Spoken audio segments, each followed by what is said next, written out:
Bonjour les amis, c'est Olivier. Je suis actuellement à Tanger au Maroc et j'aimerais poursuivre ma série sur l'efficacité. Alors mon ami, si tu veux vraiment réussir dans la vie, eh bien la première chose à avoir, c'est d'avoir des priorités. Lorsque vous examinez le monde, vous examinez que si le monde va mal, ce n'est pas nécessairement qu'il fait de mauvaises choses, mais c'est souvent que ses priorités ne sont pas les bonnes. Quel est l'objectif souvent de l'homme? Eh bien, c'est de trouver une femme ou un mari, d'avoir un travail, du succès professionnel et éventuellement, s'il y a un petit peu de place, une fois par an, on va s'intéresser à Dieu. Aucune de ces choses ne sont mauvaises. Le fait de vouloir se marier, d'avoir de l'argent, d'avoir du succès, une carrière qui fonctionne, le fait de s'intéresser à Dieu, aucune de ces choses n'est mauvaise. Le problème, c'est l'ordre des priorités. Et en fin de compte, dans la top liste, tout en haut de la top liste, eh bien, quelle est notre priorité? Ça doit être tout simplement notre relation personnelle avec Dieu. Et souvent, on se pose la question, que suis-je supposé faire de ma vie? Je parle ici dans le cadre du ministère. Suis-je appelé à être pasteur, évangéliste, apôtre, enseignant? On n'est pas tous appelés à être dans l'un des 5 ministères, mais tous, dans une certaine mesure, nous sommes appelés à exercer un ministère. Et souvent, c'est pas la bonne question qu'il faut se poser. En fait, je vais vous dire un truc, on s'en fiche complètement de savoir si on doit être pasteur, apôtre, prophète, évangéliste. Ce qu'on est supposé faire n'a absolument aucune importance. Et moi, je vais vous donner la plus haute priorité, qui nous est donnée d'ailleurs par Jésus, qui est rechercher premièrement le royaume de Dieu et sa justice. Et toutes choses vous seront données par-dessus tout. Alors Jésus parle du manger, du boire, de nos besoins pourvus, mais c'est une parole aussi qu'on peut appliquer dans 2 domaines. Rechercher premièrement le royaume de Dieu et sa justice. Dans la top liste de notre vie, notre préoccupation première, ça doit être de rechercher le royaume de Dieu et sa justice. Et ça veut dire quoi, rechercher le royaume de Dieu et sa justice? Premièrement, c'est tout simplement à rechercher à faire ce qui est bien, ce qui est correct devant Dieu. Et comment peut-on en prendre conscience? Comment peut-on connaître la volonté de Dieu? Alors, il y a différentes manières. Déjà, c'est d'écouter sa conscience, d'apprendre. Notre conscience n'est pas parfaite. Parfois, notre conscience nous accuse pour des choses qui ne sont pas nécessairement mauvaises. Mais la conscience est aussi un guide que Dieu nous a donné pour connaître sa volonté. Et qu'est-ce que ma conscience me dit? Est-ce correct ce que je fais? Et en toute chose, Seigneur, je veux rechercher premièrement le royaume de Dieu et sa justice. Et l'un des moyens de connaître donc la volonté de Dieu, c'est déjà d'écouter sa conscience. Alors, je dis, vous voyez, ça ne veut pas dire qu'on est parfait. On n'est pas parfait. Vous voyez, la vie chrétienne, c'est un chemin continuel. On grandit chaque jour. Mais quelqu'un qui ne... Là, il y a les scouts marocains qui sont en train de défiler dans la rue, donc ça fait du bruit. Je ne sais pas si vous allez m'entendre.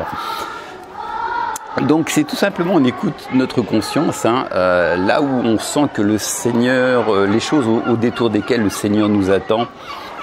Et quelqu'un qui est en alliance avec Dieu, qui a vraiment une vie intègre, c'est quelqu'un qui ne tarde pas à obéir là où il se sent devoir obéir. Ça ne veut pas dire qu'on est parfait. On n'est pas parfait, on fait tous des erreurs, on a besoin de grandir, de gagner en maturité.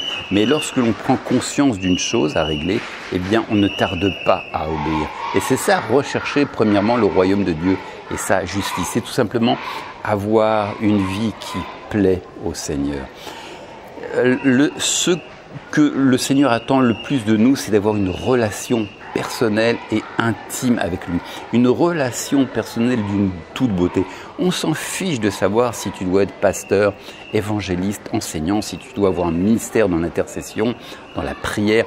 On s'en fiche. Le plus important, c'est de développer cette relation intime et personnelle avec Dieu. C'est ça, aimer Dieu. C'est quoi en fait la vie chrétienne? C'est aimer Dieu et aimer ses frères et sœurs. Il n'y a que 2 choses essentielles à retenir de la vie chrétienne. Qu'est-ce que la vie chrétienne? C'est aimer Dieu et ensuite aimer son frère et sœur. Mais en numéro 1, c'est aimer Dieu. Et qui aime Dieu? C'est celui qui fait sa volonté. Souvent, les gens se noient dans les performances religieuses, mais s'il y a un point dans ta vie qui n'est pas en règle, tu auras beau persévérer dans la prière, dans les privations de nourriture, les privations de sommeil, vivre dans les performances, religieuse. Dieu s'en fiche. Ce qu'il veut, c'est un cœur obéissant. C'est ça, aimer Dieu, c'est obéir à Dieu. Et comment en prend-on conscience? Eh bien, par notre conscience. Notre conscience n'est pas parfaite, hein, elle a aussi besoin, mais néanmoins, ça reste un guide, on va dire, relativement fiable. Hein. Lorsque tu sens qu'il y a une chose qui n'est pas correcte dans ta vie et que ton cœur te reprend dans ce domaine, eh bien, tu ne tardes pas à obéir. Hein. Et ensuite, on prend conscience de la volonté de Dieu dans sa parole. Hein. La parole de Dieu nous dit clairement certaines choses. Hein. Par exemple, de nous éloigner des excès de table, des excès de vin, etc. etc. Hein. On prend conscience de la volonté de Dieu dans sa parole, on obéit et là, on a une relation avec le Seigneur. Vous savez, Dieu avait un puissant appel dans la vie d'Abraham. Il lui avait fait la promesse d'en faire le père d'une multitude de nations, de multiplier sa descendance. Mais avant cela, il y avait une parole. Abraham, marche devant ma face et sois intègre. Marche devant ma face et sois intègre. Il y avait comme une condition pour que Dieu le bénisse. Abraham devait être intègre. Est-ce qu'Abraham était parfait? Non, il n'était pas parfait, mais somme toute, c'est quelqu'un qui aimait le Seigneur et qui s'efforçait de bien faire. Hein. Et Dieu voit notre cœur qui veut bien faire. Hein. Après, il y a des petites choses qui ont besoin de grandir, mais lorsque on sait qu'il y a une chose qui n'est pas correcte dans notre vie, eh bien, on ne tarde pas à obéir. Hein. C'est vraiment important, c'est la chose la plus importante. Dieu se fiche de savoir si tu veux être pasteur, évangéliste, enseignant, etc., etc.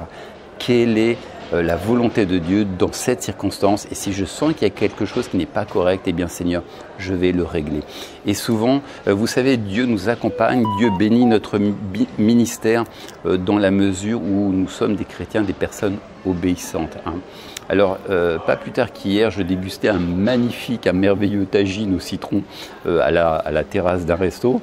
Et je réfléchissais à la figure de Jeanne d'Arc. Moi, j'habite à Orléans. Et il y a une personne iconique, très connue donc, dans ma vie, qui s'appelle Jeanne d'Arc.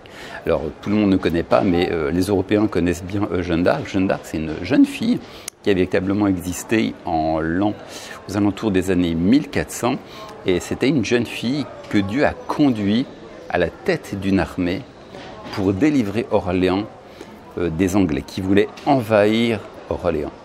Et cette femme a véritablement été suscitée. C'était même pas une femme, c'était une jeune fille. On l'appelait la pucelle d'Orléans.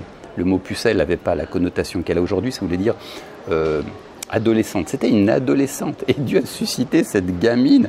C'est extraordinaire ce que Dieu fait pour délivrer Orléans. Une gamine, c'est même pas une femme. Déjà, les femmes à l'époque, elles n'étaient pas prises au sérieux. Elles n'avaient aucune autorité devant des hommes. Elles n'auraient pas pu... les femmes, elles n'avaient pas la liberté qu'elles avaient aujourd'hui. Hein. C'était les hommes, particulièrement, qui avaient le pouvoir. Et Dieu a suscité non seulement une femme, mais une adolescente. Il lui a dit, tu vas devenir une chef de guerre et tu vas lever une armée. Et Dieu a ouvert les portes d'une manière extraordinaire. Comment une telle chose est-elle faisable? Pourquoi? Parce qu'il y avait la présence de Dieu. Elle était accompagnée de la puissance de Dieu. Hein. Cette femme n'avait aucun bagage dans l'armée, elle ne connaissait rien à l'armée, rien à la guerre, c'était même pas une guerrière, c'était même pas une femme qui savait se battre, qui aimait se battre, mais un jour Dieu l'a appelée, Dieu lui a parlé surnaturellement. Hein. Laurel, c'est une femme qui n'avait pas la connaissance de Dieu, donc elle a attribué les voix qu'elle a entendues à des saints, mais on sait en fait que ce ne sont pas des saints et que c'était le Saint-Esprit. Néanmoins, donc Dieu l'a inspirée, elle s'est proposée comme chef guerrière, on l'a écoutée, elle a levé une armée.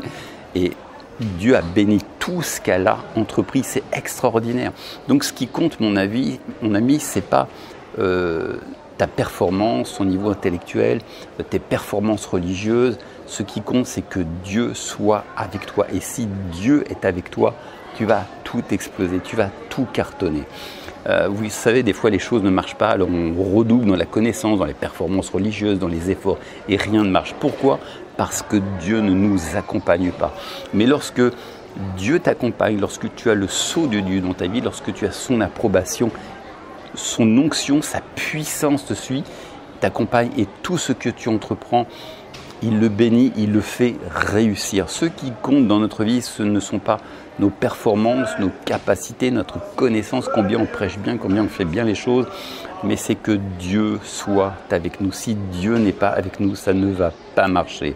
Donc, et comment faire en sorte que Dieu nous accompagne dans ce que nous entreprenons? Eh bien, c'est en faisant de Dieu notre plus haute priorité. Vraiment de placer l'obéissance au Seigneur, en faisant de l'obéissance notre plus grand focus, notre plus grande priorité. Voilà. Alors je ne sais pas pourquoi je fais ce geste tout le temps, dire un juif pied noir, peut-être parce que j'habite à côté d'une synagogue, voilà. Bon écoute, ça sera tout pour moi, je te donne rendez-vous pour une prochaine vidéo. Ciao!